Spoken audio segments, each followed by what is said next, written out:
Well, I just got done now with the 5 micron belt. It's about 1500 grit,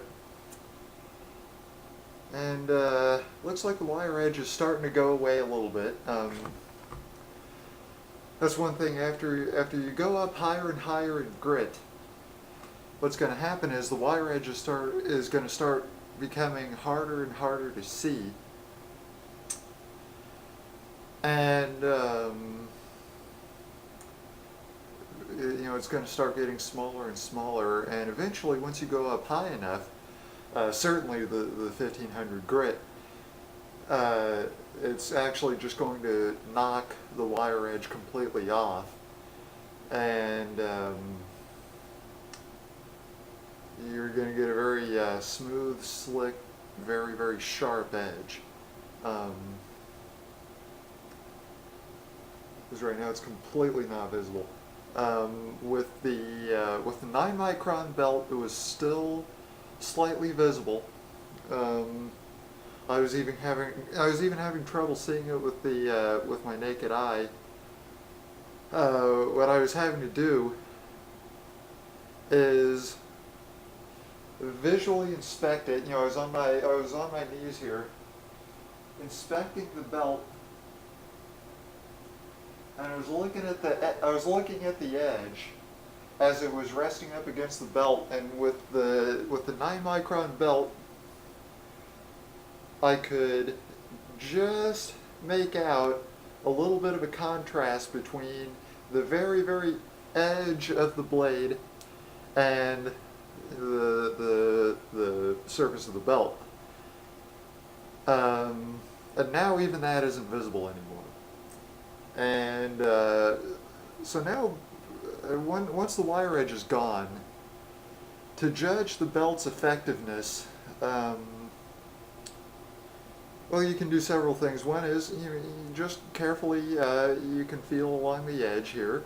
It will obviously feel sharper. And look at the scratch pattern that the belt is leaving. If you paid attention to the previous scratch pattern, you're going to notice obviously a change in the scratch pattern, and you'll want to just keep working it across that particular belt until the change in the scratch pattern becomes uniform. And at that point, obviously, then you will have changed the whole polish level to that particular belt's grit, and then at that point it's pretty much as sharp as it can be at that level. Also, you'll notice I'm wearing a mask right now. I found that actually with these new belts, in addition to leaving a very noticeably more consistent polish on the blade, the smoother grit also caused the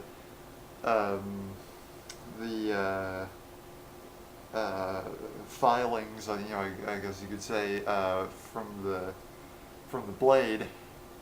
It caused them to be a lot smaller than the shavings from the Lee Valley belts that I was using before. And the particulates were fine enough to get into the air and cause some lung irritation. So to avoid that and potentially future cancer, I decided to go with the mask. One thing, also, if you watched Tom's videos where he's doing this, he will also tell you as well. But I thought I'd reiterate it here because it's just such an important point. Pay attention to the tip of your sword, and do not let it pass onto the belt, especially at the lower grit, around 500 grit, something like that. Because if you don't, the belt will rip the very tip of the sword off. So you want to go, just almost to the tip, but stop before the tip, because there's a good chance that it will just rip it right off. Just thought that was worth mentioning at this point. And so now, at this point, I've only been using it on my longsword here, and that's because I was wanting to do a lot of reworking of the edge here. But I also said that you could use it with Japanese swords, and that's actually what I'm planning to do in just a minute.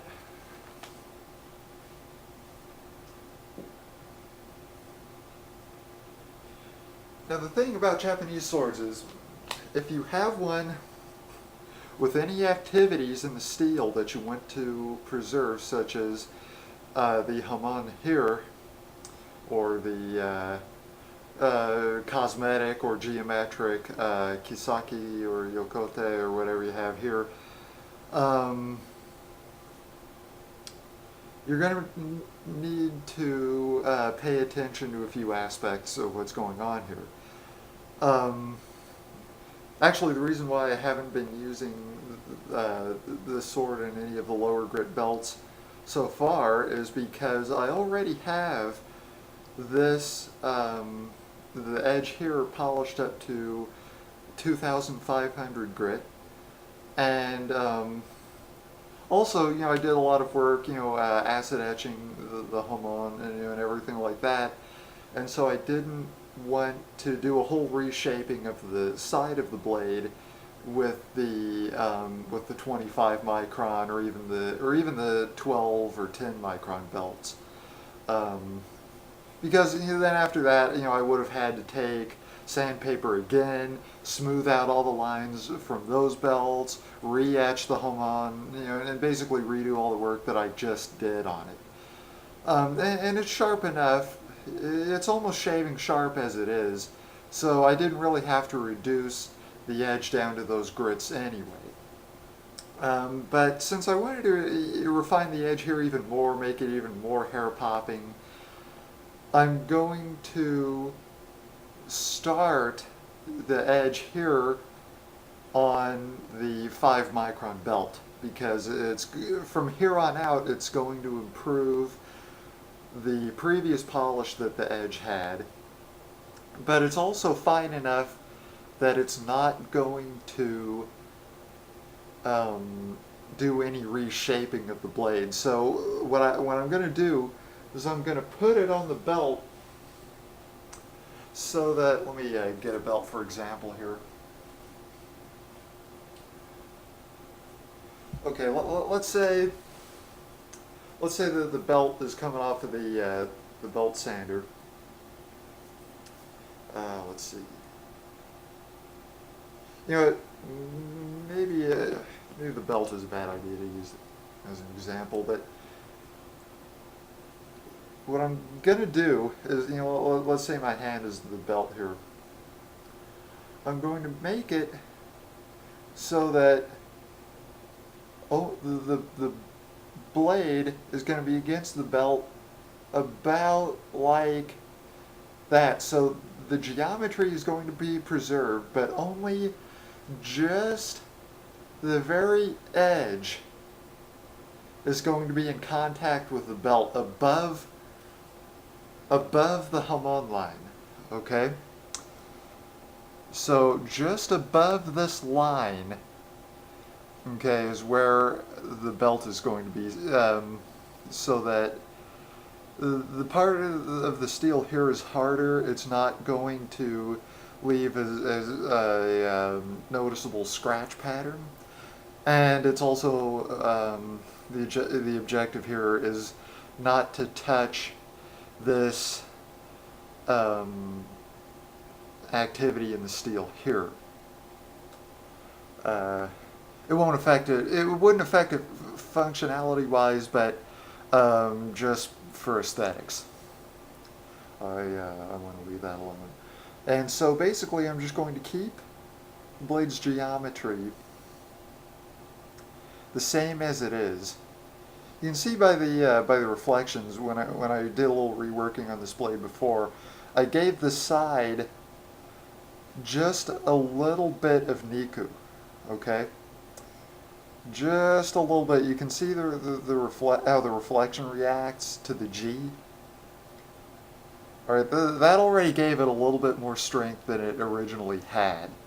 Um, and so really all I want to do is basically just strop the edge a little bit to give it that much more sharpness without changing the visible polish on it. So hopefully if I'm careful, I'll succeed with that.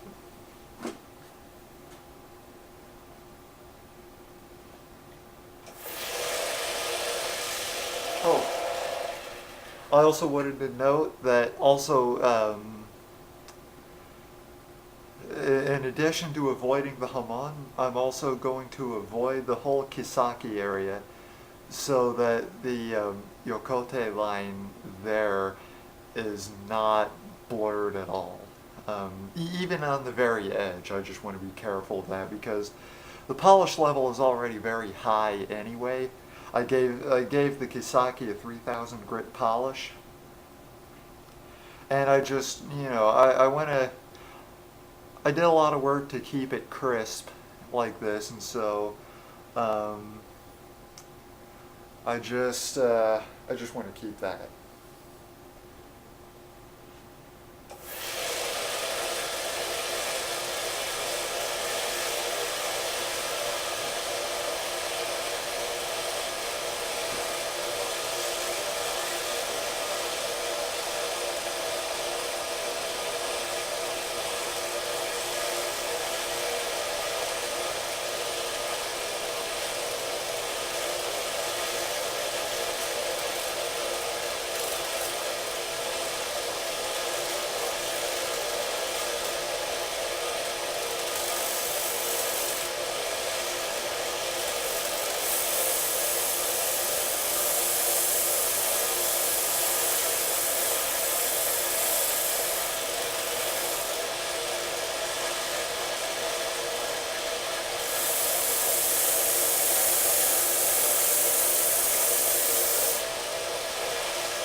Not too bad.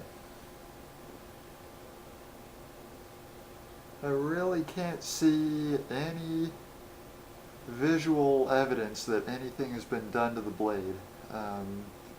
Even looking at the edge, again, this is the edge on a differentially hardened katana like this is extremely hard. And one nice thing about that is you're not going to see a very pronounced scratch pattern even after stropping like that. So, looks like it did pretty well, I think. No evidence of any, let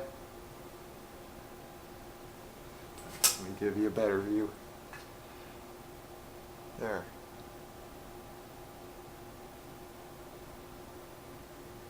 No evidence of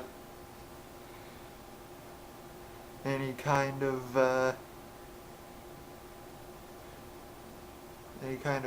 belt work. Polish is still good. All the lines are still crisp. So now I'm basically just going to keep doing the same thing up to the 4 micron belt, and finally a 3 micron belt, which is going to bring the polish level up very high and is going to produce hopefully a very sharp edge.